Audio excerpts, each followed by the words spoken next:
আমরা যুবশক্তি এনজিও পরিবারের পক্ষ থেকে সকলকে আমরা অভিনন্দন জানাচ্ছি।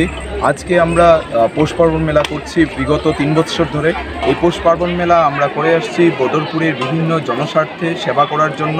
আমরা গত 2 বছর পৌষ পার্বণ মেলা করেছিলাম আমরা বদরপুরে ডেথ ভ্যান স্বর্গরথ আনার জন্য। এইবার আমরা পৌষ পার্বণ মেলা 3.0 করছি। আমাদের অ্যাম্বুলেন্স গতকালকে আমরা সেটার উদ্বোধন করেছিলেন আমাদের বরাক ভ্যালি সিমেন্ট লিমিটেডের সিইও শ্রী মুকেশ আগরওয়াল মহাশয়।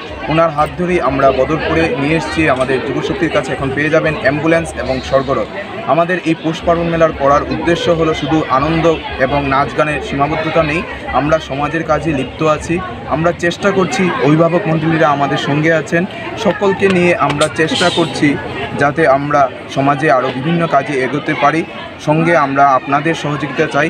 আপনার এই মিডিয়ার মাধ্যমে আমরা সকলের আশীর্বাদ এবং সহযোগিতা কাম্য করছি, যাতে যুবশক্তি বিগত 8 বছর ধরে যেভাবে আপনাদের সাহায্য করে আসছে, আপনারা যেভাবে আমাদের সাহায্য করেছেন, আমরা সত্যিই চিরকৃতজ্ঞ।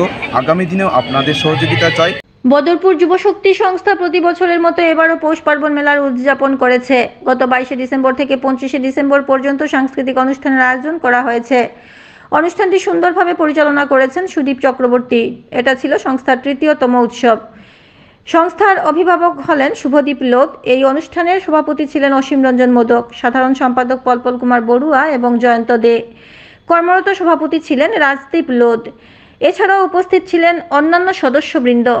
বদরপুর নেতাজি বিদ্যাভবন, স্কাইটেক, বিভিসিএল এবং মরভোগ এই পৌষ পার্বণ মেলার অনুষ্ঠানের জন্য সহযোগিতার হাত বাড়িয়ে দিয়েছে।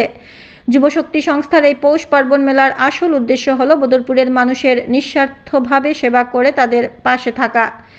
যুবশক্তি এনজিও শুধু খেলাধুলা গান বাজনা নয়, সমাজের কল্যাণ এবং অসহায় মানুষের পাশে ছিল এবং আগামীতেও থাকবে বলে দাবি জানায়।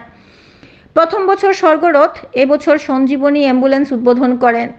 উপস্থিত সাংবাদিকদের ও এনি24 চ্যানেলের স্মিতা মালাকারকেও সংবর্ধনা জানানো হয় যুবশক্তি এনজিওর তরফে। এনি24 চ্যানেল থেকে স্মিতা মালাকারের রিপোর্ট।